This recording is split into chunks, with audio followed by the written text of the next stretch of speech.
Joulu on tulossa. Miten ylläpidetään hyvinvointia myös pyhien aikana? No maltti.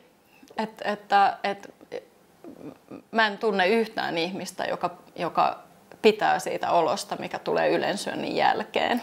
Laitetaan sinne pöytään kanssa niitä kasviksia. Ja sekään ei tarkoita sitä, että se tarvii olla se porkkanaraaste ja kurkkuviipale, vaan sieltä voi hakea sit vähän erilaisia yhdistelmiä ja fenkoli sopii hyvin joulumakuihin ja nyt on esimerkiksi tällä hetkellä granaattiomena-sesonki. Granaattiomenaa sinne salaatteihin kyytiin. Siinä on paitsi, että se on tosi terveellistä, niin se on superkaunis. Se on heti juhlavan näköinen.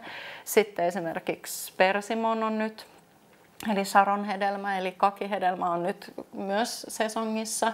Tosi kaunis hedelmä, supermaukas, vähän makea. Ja se sopii esimerkiksi yhdistettäväksi sekä tuommoiseen kotijuustoon, mikä on aika vähän rasvasta, tai sitten jos oma ruokavalio ja se herkutteluhetki sen sallii, niin vuohenjuustoa, fetaa, jotain sen tyyppistä. Saa ottaa rennostikin, mutta mä uskon, että kun on pitkät pyhät ja ehkä enemmän vapaata, niin perheen kanssa voi lähteä kävelylle, että saa siitä hikijumpasta pitää taukoa. Toki jos on paljon aikaa ja haluaa sitä tehdä silloin, niin mikään ei estä, mutta ihan hyvällä omalla tunnolla voi ottaa rennosti välillä ja sitten vaikka perheen kanssa.